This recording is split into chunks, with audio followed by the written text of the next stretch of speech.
Morning, everyone, and thank you all for being here. Today is September 14th, 2023, and this is the Glens Falls Industrial Development meeting, and we have a quorum. Our members are here: Jane Reed, Dr. Cordy, Tim Reed, Denise Conklin, and Judy Calogero and Mayor Bill Collins are absent today. And we first on our agenda, and our advisors are here. Thank you all for being here. So we'll start off with administrative report. Yeah, just one primary thing. I was told, as you all know, we have been working on revising the investment policy of the IDA along with the sister agencies, I guess. Having done that, we went out to, or back out, I should say, to Steve Babson at Edward Jones to look at sort of opening Britta County, getting some investments. He came back and informed me that their legal counsel said they were not able to service the IDA because there's a clause in the municipal law that says all monies held by whatever institution has to be FDIC insured, right? So unless it's a government-backed investment, it has federal deposit insurance. Almost every brokerage does not have that because even if you invest in, let's say, CDs or treasuries, there's always, when these things mature, they then get dumped into some sort of holding fund, usually a money fund or something like that, which is not FDIC insured. Very safe, traditionally, but not technically FDIC insured. So, in other words, according to the legal counsel for Edward Jones, neither they nor any investment company, brokerage company, can service something like the IDA. What that means then is that we essentially are resigned to going to, I shouldn't say resigned to, our options seem to be limited to going to banks. And so I'm going back to Glens Falls National where we can get the, we can look at some CDs. The real advantage I had seen, of course, this is something we always could have done, the real advantage of brokerages is that they have access to lots and lots of banks, different CDs, and so you could take advantage of some competitive rates. What this means is that we'll probably have to do a little bit of shopping around, I would say locally, to make sure that we can get competitive CD rates, and we can still buy treasuries and other government things through them. So that's the tack we're going to have to take, is to go to the banks, open, we have accounts with them, but then open some investment accounts to get primarily CDs. So the strategy we want to do is still the same, but the mechanism through which we were going to do it is going to have to alter. And I did, Kara, we talked about this a little bit, and it seems like there's, when you get into municipal law, whatever, once you read through drill down far enough and what they're calling trusts, and a lot of this has to do with sort of definitional terms. I had thought that an investment brokerage was like a trust. In many cases, they're trust companies, but it's not the same term that the municipal laws. Yeah, I was surprised that they came back and said that because they place it in an account, but it must be it's the operational, and they weren't going to segregate our funds, right? To do it differently. Yeah. Sure. Yeah. So we'll have to go to the bank direct. Yeah. So that's the only real administrative report. I have a couple other things I'll talk about when we get to project reports and things, but that's about all that's really going on right now. Of course, the summer is quiet with as far as activity, although we have some things brewing that I'll mention in a minute. And just for the record, IBID for the LDC with all of that. Right. So. Any other questions? Okay, then we'll move on to the minutes, right? Because that's your revised. The regular meeting held on July 13th, 2023. Has everyone had a chance to read the minutes? Yep. Any necessary corrections? Can I have a motion to accept the minutes? So moved. Second? All in favor? Aye. Aye. Any opposed? Thank you. The financial report. 7 months ending July 31st, 2023. 8 months ending August 31st, 2023. The only changes were, CEO wage, the quarterly that hit 1,500. Legal expense for 1,120, and 40% of my expense were 257.60. And that's all that was for 2 months. Right. Jeff said, very quiet. Yeah, right. Good. Right. Kinda. Blissfully so, I guess. Exactly. Okay, can I have any other questions? Can we have a motion to accept the financial report? So moved. Second? All in favor? Aye. Aye. Thank you so much. Any opposed? Thank you. Payment of bills. Schedule A. Yeah. Oh, we just did It's it. just Mark and Store Tech, and Kara's expensive, but we like her. We'll keep her. Right, exactly. Dear God, look at you. So we don't have to do that, right? We Right, just did well, that. you know, I'll make a motion to pay the bills. Pay the bills. Pay the bills. Second. Thank you. All in favor? Aye. Aye. I think Thank you're you. required now to say what Judy said, which is, the bills shall be paid. The bills shall be paid. I think that's a requirement. That's right. Okay, other reports. Project reports and Yeah, resolutions. so you've probably seen some information in the media. We're making finally some, what I would call tangible progress down on South Street. I think in the last meeting we had here, we had mentioned that we had gone out to bid for the market center. We have gotten the bids back. The bids were all, well, none of them were shockingly low, no surprise. None of them were also out of the stratosphere, within the range of budget that we were looking at. We benefited somewhat, and the city has benefited somewhat from the fact that when we decided not to build the parking garage down on South Street, that freed up some funding that we could sort of allocate both to the market center if necessary and to the adjacent private development projects. We're now looking, so we've selected contractors, Bunkoff Construction for the general contractor, Clune Electric for the electrical. We did not get any bids for either the mechanical or the plumbing, so we're going out now to sort of solicit those separately. They're both pretty small. We do have to work with the contractors to shore up, I guess, the MWBE, Minority and Women-Owned Business percentage that ESD has set as a goal for us. I think we can get through that. We're a little, all the contractors that submitted bids were a little bit short, but I think we'll be able to take care of that fairly quickly. Or at least to, make sure we've demonstrated a good faith effort if we do come up a little bit short. So that won't really hold us up. We're now looking at a groundbreaking we're trying to set a date now. And I think the date may, at this point, depend more on who's able to attend than, when we can actually get started. The council approved the contractors that we have. We're negotiating a little bit with them, but all that's more or less settled.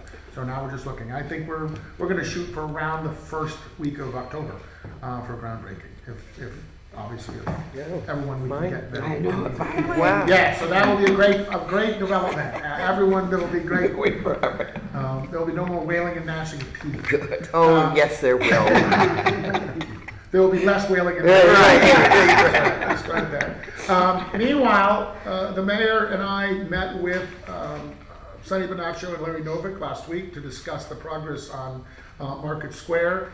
As I believe you all know, one of the things that was holding them up, has been holding them up, is the finances that have sort of deteriorated since we signed the agreement with them I think it was last April. Although things seem to be A year and a half ago.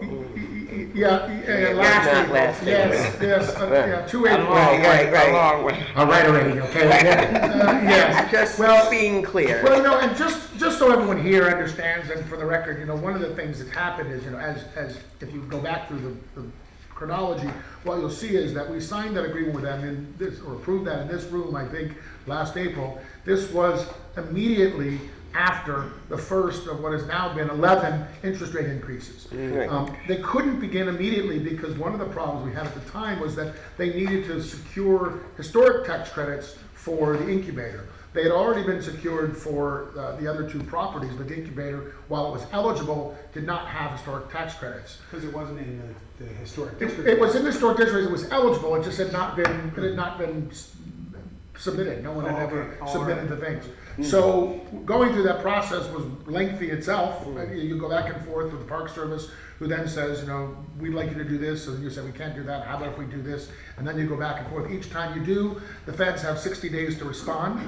So essentially you have 2 months. You take a little bit of time to get your response to them. So while this was all going on, right, interest rate increase, interest rate increase, interest rate increase. So it wasn't as if they were sitting on their hands, they just had to get, you know, certain things in line, which we anticipated. We just didn't anticipate that interest rates would be more than double by the time they finished. They've gotten that taken care of. Of course, now the issue is, can we try and combine that with the phase 2 project to sort of justify the expense of the entire project. So we're confident we're going to make some movement. They're going to start working on phase 1. You know, obviously, I think probably the heavy lifting, metaphorically speaking, we'll probably have to wait until they can sort of begin the project collectively. But the mayor and I are comfortable at the end of this meeting that they will be able to move with us on phase 1 in lockstep, so that, you know, we don't have a building, a market center sitting next to, as you all know, some dilapidated buildings downtown. Pretty rough. Right. So I think we're comfortable there. Incidentally, you may have seen, if you've been downtown the last couple of days, there's some construction equipment over on Elm Street, and that's because the streetscaping part of this, right, has already begun. We selected a contractor for that back in, I think, late June, early July. That was Carver Construction, and they're already working now on the streetscaping part. So that's another piece of this that will all go together. So I'm still comfortable that we will, you know, the market center itself will stay on the schedule that the state has, I would say now, strongly supported rather than mandated. It gives us a little bit of leeway, a little breathing room on. The original deadline was sort of imposed on us was September 30th of next year. I think, quite frankly, at this point, we can certainly get there. I think phase 1, I'm comfortable can get there. And obviously phase 2 is outside the DRI anyway, so although it has will have its own time frames, and we need the housing that it will provide, it's not, it will be behind that, and I don't think to anyone's particular detriment. So I think we're in pretty good shape as far as the DRI capstone projects, I guess I'll call it. Do we have any questions about where we are with all that? Not here. Just another quick note that I don't know if any of this information or news has stimulated outside interests, but we've had a lot of I've had a lot of inquiries in the last month or two about construction projects, primarily mixed-use housing projects, and several of them on locations that are either vacant or would like to be repurposed in some way. I can think of probably 4 right now. In fact, they almost all include housing components. There's a over 55 community. There's one's looking at an affordable project, one's looking at a market rate project. They all have commercial components. And again, these are in early stages, but I would imagine that in the next half a year, we'll probably have 3, maybe 2 or 3 projects at least that will come before this body. Yes. Because they're all still facing, as much as there's the need for this kind of development, especially housing, the finances have not gotten particularly better in the last year. So you sort of have these opposing forces of the demand for housing in particular and the cost of these things. It looks like material costs have sort of stabilized somewhat, Yep. if not dropped. And but- time frames, Yeah. they're finally getting Yeah, back things are to. loosening up Yep. a little bit as far as that goes. The interest rate thing has slowed, although there's no indication that it's over necessarily, but it seems to be slowing down. So there's where we are. We're only gonna have a 7% increase rather than a 14%. Yeah, exactly. That's awful. And that is all I have. That will Okay. hold you up. Yes, it will. Yes, it will. It's a big difference in money. Thank you, Jeff. Okay. Anything else? Other business? No? Not here. Okay. I think we need an executive session. Our next meeting will be October 12th at 8:00 a.m. Can I have a motion to adjourn? Move. Second. All in favor? Aye. LDC up next. LDC. Yes. I am Denise Conklin, filling in for Mayor Collins as the Vice Chair of the Local Development Corporation. Calling this to order the September 14th, 2023 meeting. We do have a quorum with Dr. John Cordes, Mary Gooden, Jane Reed, and Tim Larson present. Mayor Collins and Judy Calagaro are absent today. Also, welcome to our staff and advisors. So you should all have the minutes for the meeting held on July 13th, as well as our special meeting that was held on August 24th. Is there any corrections or changes needed? I have a motion to approve. So move. Second? All in favor? Aye. Thank you. Motion carries. The financial report for the 7 months ending July 31st and the 8 months ending August 31st. Mark? Yeah, just saying not much. The quarterly wage for CEO, $1,500. The insurances, the typical insurances hit for $2,300. My 60% of my pay for the month $386. Attorney's fees for $528. Just some Glens Falls Drive income expense, $60,000. That is it for the 2 months. So those GF Drive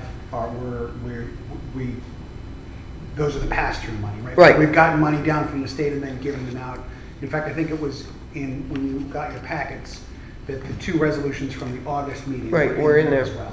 Right, to show you that that money all went out then. So that's that. It comes in and goes out. It's like anybody else's, checking account. Right, yeah. Any questions? No, I want to say that I think Mark is doing a great job. He's now taken on urban renewal as well as doing the other 3. And while it's not extraordinarily busy at the moment, It will be. and he's now juggling all 4 agencies, Yeah. making sure that he's doing these reports and getting the information to us. So I want to thank Mark for Thank the you, work Mark. that And he's post doing. it, right. Yeah. Appreciate So it. true. Thank you. Thank you. Do we have a motion to accept the financial report? So moved. Second. All in favor? Aye. Opposed? Thank you. On to the DRI Arts Grant. My understanding as the documents have been filed and we have a resolution to close that bank account and transfer the remaining funds. That is correct. In my hot little hands, I have a piece of paper from the governor's office that says, "You have done marvelously. You may now close. Good and faithful servants." So we're gonna take the $3. Marvelously parked there. Right, and we're gonna Yes. take the $3 left in the checking account and buy a frame at Walmart, and we're gonna hang it on the wall. Actually, because of how everything worked, it's $13,000. Yeah, right. Well, it's a good frame. Buy a lot It's of gold. frames. Right, it's a good frame. Yeah, well, we get some decorations for our offices. Yeah. Yeah, so we're pleased, and not that I'm trying to pass a lot of, because I did a ton of work, but Right. but I need to pass it on to Jim too. Jim and Jeff did a significant amount of work to kind of get this in order after everything happened with Ed. To kind of get it to where it was, so that the managing of the last year of it and then closing it out has been smooth. So, and if the state is happy, I'm happy. So, And the arts people are happy. no, the other people aren't happy, but They are? They are. They really are. They're happy with everything that we were able to get done. Right? I know there's some things that we weren't able to get done, or that we didn't get done because we didn't have time or money. But all the projects all the major projects that happened, the stamping, the Murals. and And the electric banners boxes. in the boxes. Yeah, those are I nice. mean, all of that. Some of those were their own, and some of those were Right. paid for. So, as I said, I'm thrilled. It was 125,000. That was done and closed. It only took us 7 years. Well, it's interesting too, because by default, in some ways, you know, some of the things that we talk about that were funded weren't directly funded by the DRI, but they were sort of catalyzed by this arts grant, you know, in some cases. And it may have been almost by accident that certain things didn't qualify, but they still were done, they were still recovered, they were still paid for. I think actually the boxes are a good example of that. Yeah. You know, so they were, you know, technically speaking, I don't think they were funded by the arts grant, but they were, you know, it was a catalyst for getting those done, and we're all the better for it. That's probably right. You know, Yeah. it's also worth mentioning that this is the second, you know, of the DRI projects, you know, like grants, that is actually officially closed. So even though we had the first, you know, the first of all DRI projects that was closed when the culinary school was a ribbon cut. You know, this took us a while, but we're sort of, and now I think we've got some momentum, and I think within the next year, I think we'll have pretty much everything done. That sounds overly optimistic. It does, perhaps, but I think so. And you're not known for bold statements. That's right. So yes, so the resolution, sorry. I didn't mean to interrupt. So we do need a motion to close the Arts Trail bank account and transfer $13,784.40 to the LDC operating account. so moved. Second. All in favor? Aye. Opposed?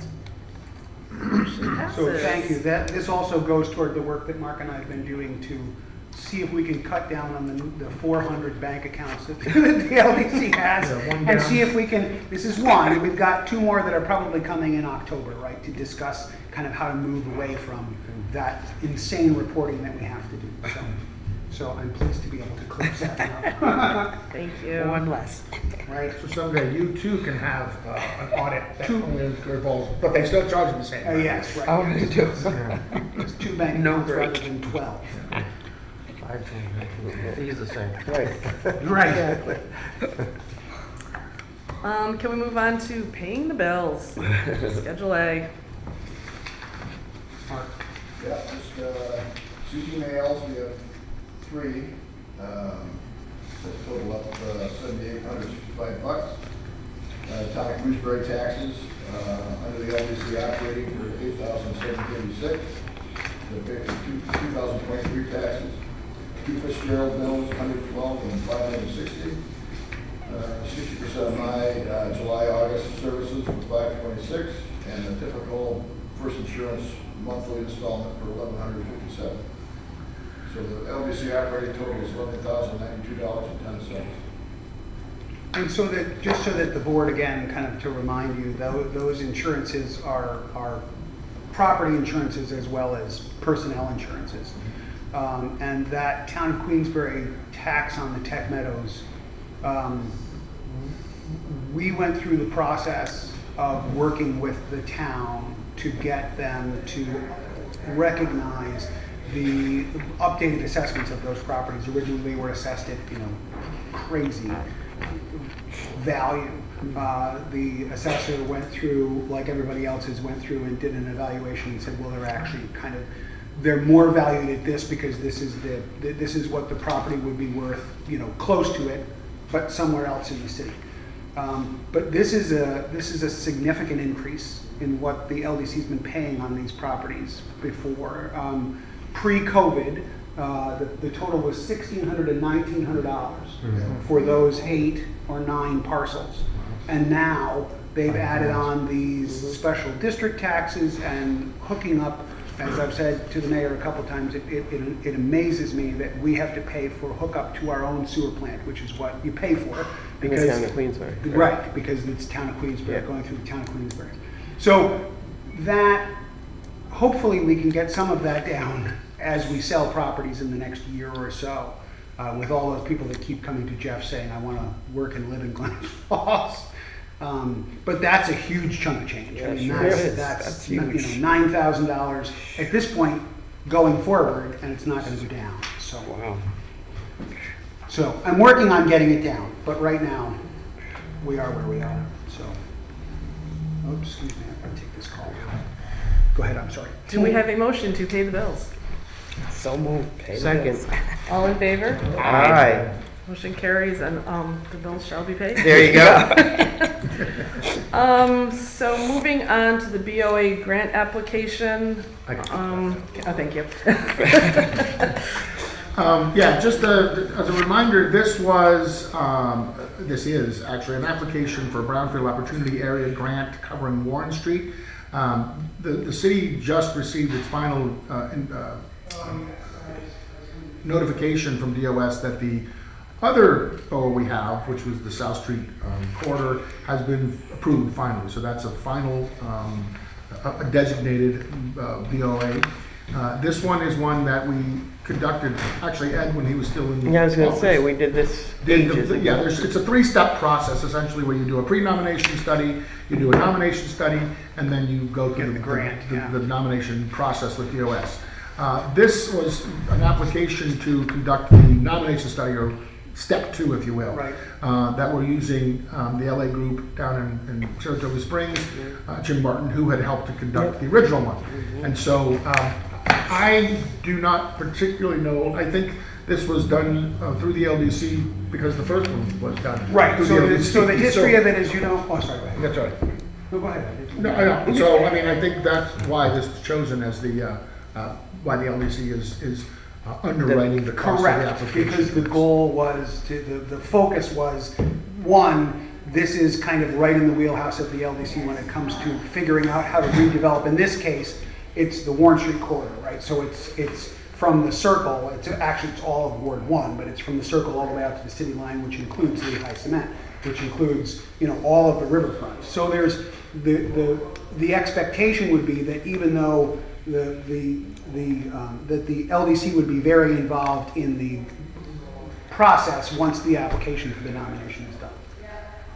So, you know, and as I said, it fits right into what the LDC does. So. Thank you for that. I apologize. That Any was a doctor's questions? office that I needed to take. So can we get a motion to disperse $8,500 to pay the consultant's fee?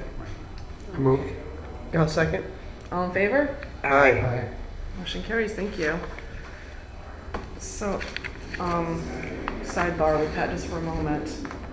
I have Those are the three from last. Thank you. From August, right? All right. So sorry about that. That's okay. A lot of papers here. So disbursement of grant funds, there are none this month. Sadly, we have no money to give away this month. We're just paying bills. Okay, so project reports and resolutions. I spoke about the construction on South Street, so there's no reason to rehash that. I did want to mention, though, that we do have, you know, it sometimes seems like sort of tied together, but the Arts Fund and the downtown, with a GF Drive, which is going to the Business Development Fund, are actually separate grants. In the case of the latter, the GF Drive, which is really an amalgamation of 3 programs, one for businesses, one for nonprofits, and one for facades. This was all one relatively large, I guess, although in the greater scheme of things, it's pretty small, $600,000 grant through the DRI. We've been working over the last 2 years really to support primarily businesses, although we've had some nonprofits, and we did do some facade work with this funding. It is now down to, we're down to about a little over $100,000 left in that fund.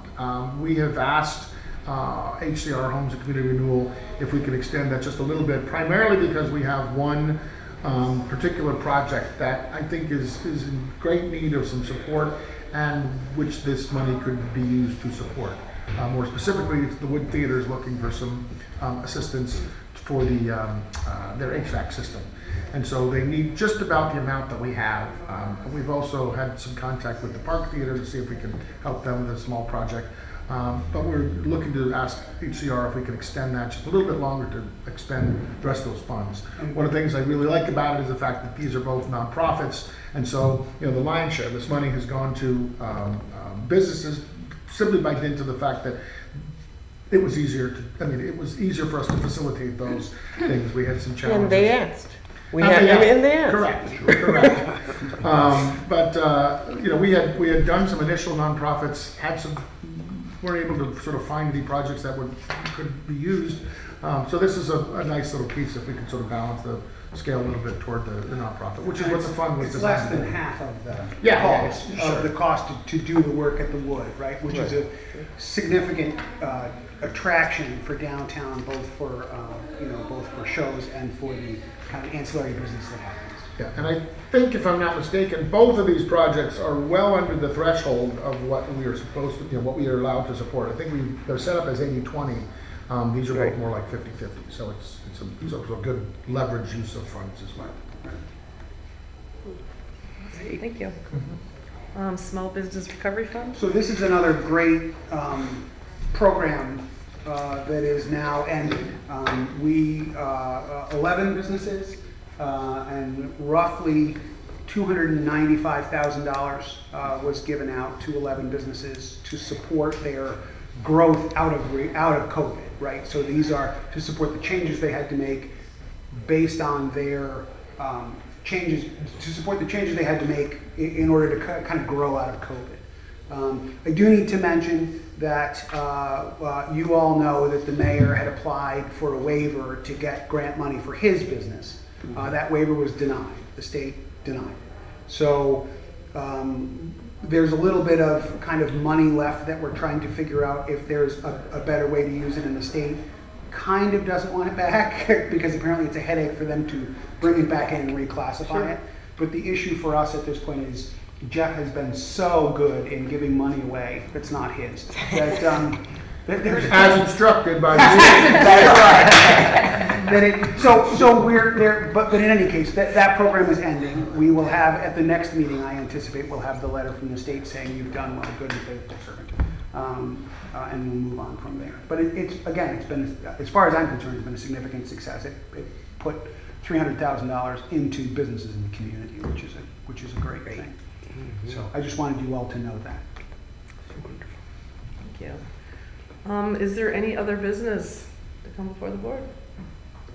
I'm wondering, because I had emailed Judy, and you guys were also in on that. Could we be a little bit more aggressive in reaching out to FW Webb and for the Tech Meadows maybe? And given that they're pulling out of the Queensbury location, I mean. Yes, we had, we've been in contact with, pretty regular contact with Warren County EDC, who has been sort of, because this was a project, a facility that's in Queensbury and was looking to stay in Queensbury, we've been trying to avoid, certainly we're trying to avoid sort of trying to pirate them away from our neighboring community, especially to the extent that by the time anyone really at the government level found out about this, they were already sort of well underway in their negotiations with NEMR. They had solicited or they had engaged a real estate firm, but it seems at the time that they were really doing that to sort of maybe just provide some leverage, right? They were looking for some other things, but they really had, and maybe they're looking for alternatives so that they could negotiate better. I don't really know. You're right though, and we're engaging with, we're going to have a meeting, I think on Monday, with EDC to talk about it. They have some, Webb seems to have some interest in staying roughly where they were. As you know, that's the facility they have is in close proximity to the one they're looking at. They were looking at something that was around the same area. They seem to like that location sort of centered, as it were, between Hudson Falls and Port Edward on the one hand, Glens Falls on the other, over it. So, there's a possibility. We had sort of posited the possibility of Tech Meadows. They seem to be, I don't want to say disinterested, but less interested in anything over near the Northway.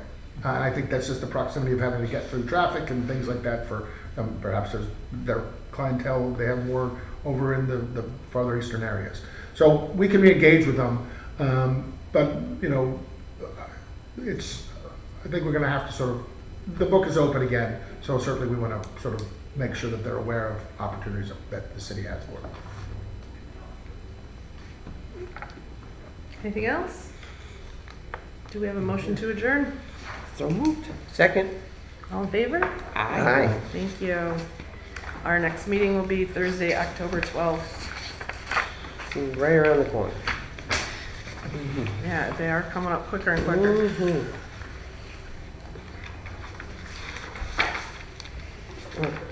Who's running Are we CDC? civic? Yeah, and I think we just have to have the. Okay, we just the need- bill paid, yeah. Okay.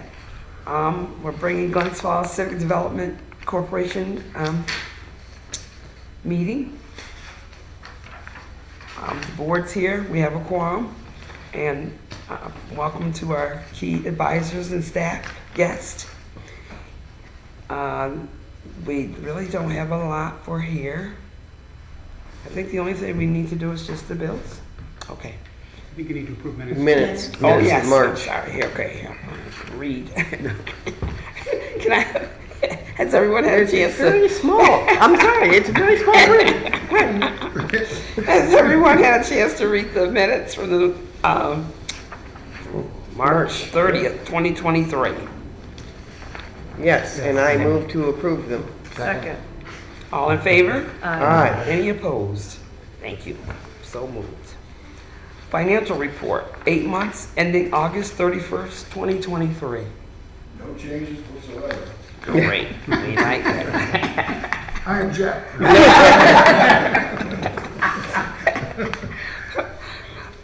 Okay, next we'll have the payment of bills. Schedule A. Zero for $224, that's it. That's it. Yeah, but I got it. Can I have a motion to approve the bills, to pay the bills? so moved. Second. All in favor? Aye. Any opposed? The bills shall be paid. Excellent. Judy. Any other business? Not seeing any, we don't need an executive session. Next meeting Thursday, October 12th, 2023. If needed, I don't know. If that we needed. need- I don't, yeah. No, probably not. Not, We- not we had likely. to pay a Not- bill, Look how, so- look at, yeah, how important we are. Right, exactly. Plus another overdue bill pop up. Okay, right. Well, if there's any more business, can I have a motion to adjourn? I move. I second. All in favor? Aye. Thank you. Oh my goodness. We might be Right. done by 9.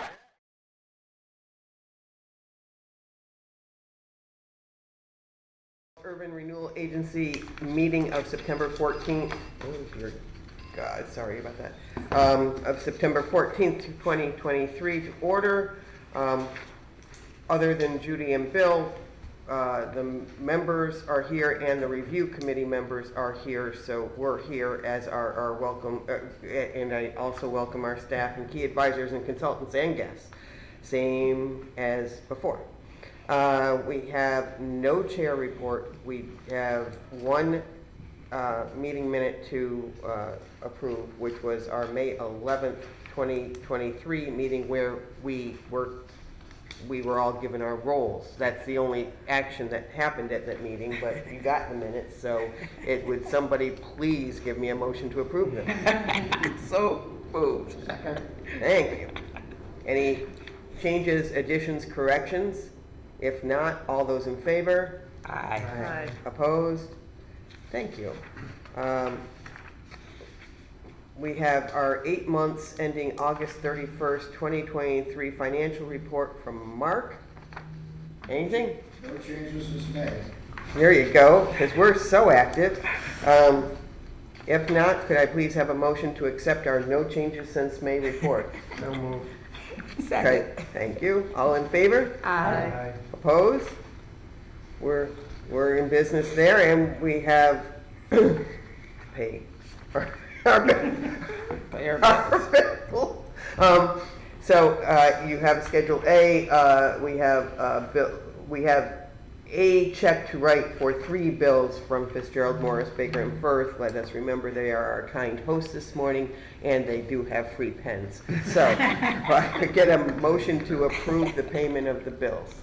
So moved. Second. All in favor? Aye. Opposed? The bills shall be paid. Pat, anything you'd like to report? Just that I had a meeting with Kara and Jane that was supposed to be attended by a few other people, but we had a bunch of meeting conflicts to discuss as the new CEO of the agency, I want to know what the process is. I want to know what the issues are and what the benefits are of how to move properties, sell properties, send them to developers and that kind of thing. So we had a conversation yesterday, and I have a lot of notes that I have to put together.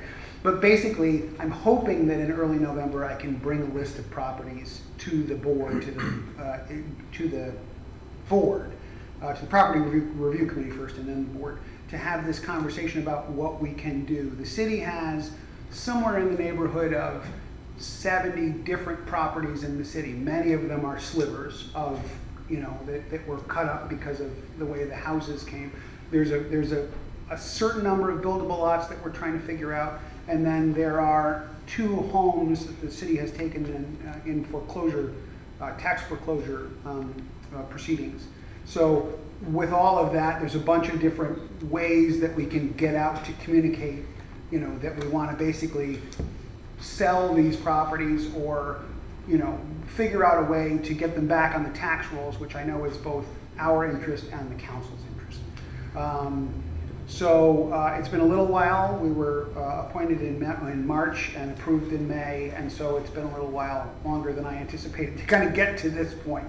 But I'm looking forward to bringing that list to you in the coming months, in the next 2 months. I have a quick question. You're not allowed to question. When you talk about all these, I know that there's several little small slivers of property that, even if they could be developed, would probably be not easily developed and perhaps all not appealing. To the extent that the Urban Renewal Agency wanted to sell these, and I'm thinking particularly because I was just walking yesterday in my neighborhood, there's a small one in Arlington that's in between 2 houses. Yep. I don't know if you could even fit a house in between them. Maybe you could. If you could, I don't think you'd want to. Can the agency sort of solicit let's say the 2 adjacent owners or the only 2 logical buyers? Yeah. Or do you have to, do I have to down the street have an option to buy it too? Can you go to them specifically and say, if you would be willing to pay appraised value, let's say, or assessed value? It's one of the questions that we're looking at, Okay. right? And there was discussion yesterday about ways to do that, to go to the people, to put it out to bid. Like, there's a number of different processes that we can go through in order to do that. It just depends on what makes sense for each individual property, which is why there's not a list in front of you, because that's going to take some time. So there's not a set formula? No, I think there will be set processes, but for each, there'll be 3 or 4 different categories, right? I think that's what we talked about, 3 or 4 different categories that if it's this kind of property, it will start this way. If it's this kind of property, we'll start that way.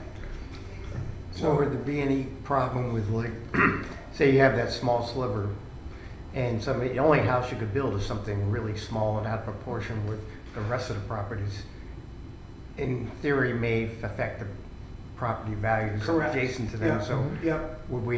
there must be some limitation on that as well. Like, Well, there's setbacks and everything else to be able to put anything on there anyway. So I think, as I said, I hate to use the term low-hanging fruit, but I think that's where we're going to start, right? We're going to start with the relatively easy ones. In my opinion, there were 10 or 12 properties that were buildable. Lots that were buildable size, roughly. And so, I think that's the place to start. And as Kara and Jane said, and as Jeff just kind of spoke about, there's opportunities to be able to say, would you like this, right? Or, or do you want me to give it to your neighbor that you hate, right? How does that work? Right. Sell it, excuse me. We're not giving anything away. So I think, as I said, we're trying to develop a process to move through this list and figure out what's the best way to deal with each one of the properties. Does that answer your question? yeah. So in general, we don't anticipate marketing properties that people could already have established an ownership interest in, for if they've been mowing it for, if they thought it was theirs, or whatever. We figure to approach them first. But if we don't get any interest, and it's possible, because once you purchase this, now you'll actually be paying taxes on it, which they've been getting the benefit of without paying taxes for however long it's been sitting there.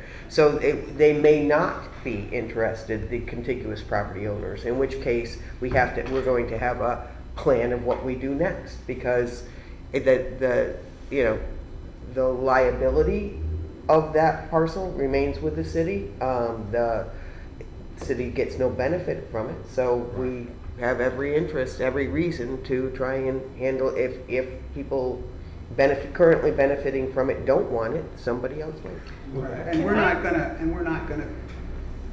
be able to clear that list, right? I mean, there's a bunch of properties that are like the assessor's office calls them rear properties, so they're literally landlocked, and there's no way to build on it, and there's no way to, well, there may be a way to build on it, but there's no way to get To exit, other than access the it. properties around it. So there are some of those properties that if we can't sell it to a neighbor, we can't offer it to a neighbor, and nobody wants to buy it, we may not be able to do anything with it now, but at least we'll have a process by which, if somebody approaches us, we can go through that process now.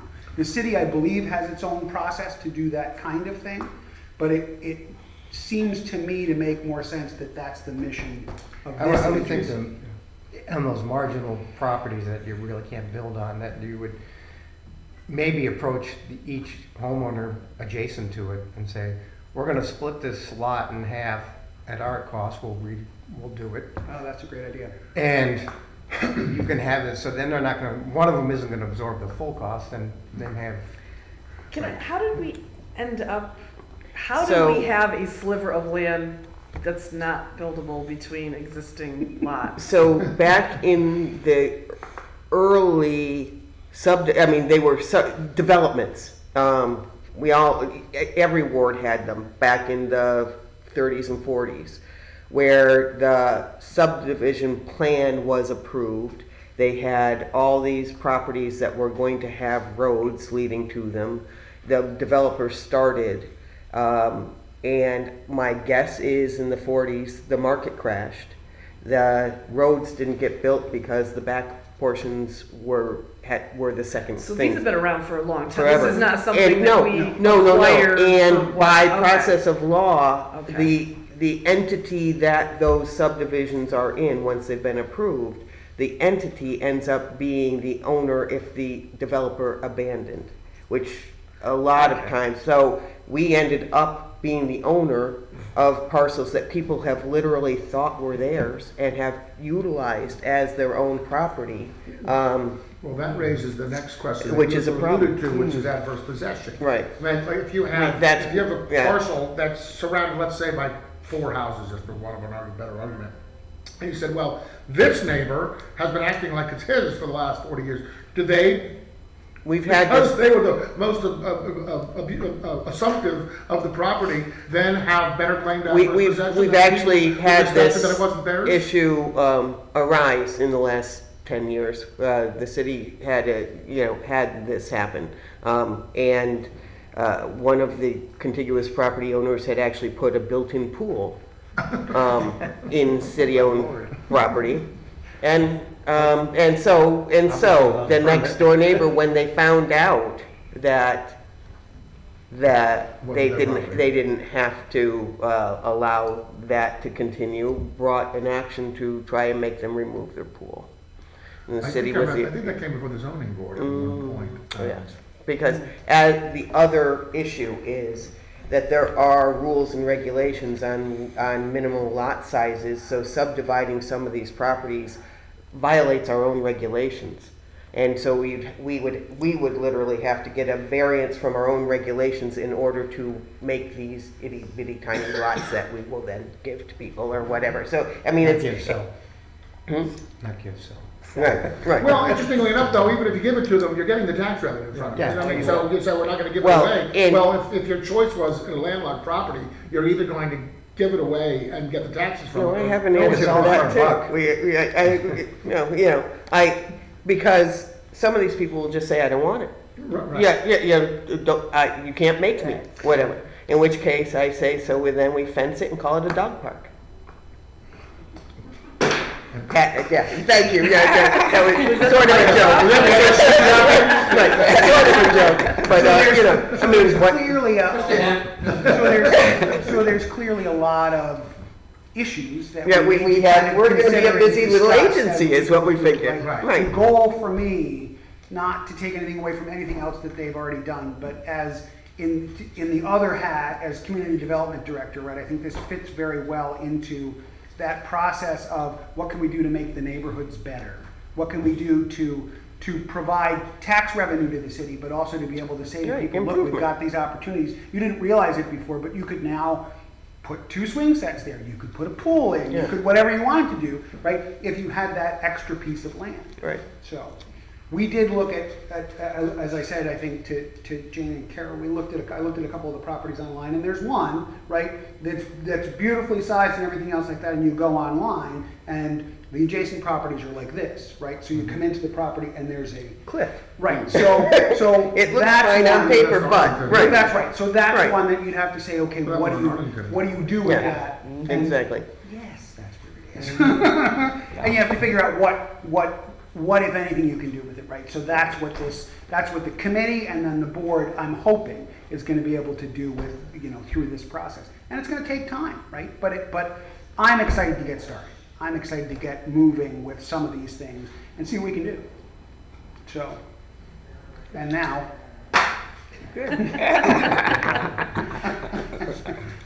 Okay, so that is all the business that we had before us this morning, so I would entertain a motion to adjourn. So moved. Second. All in favor? Aye. Ta-ta.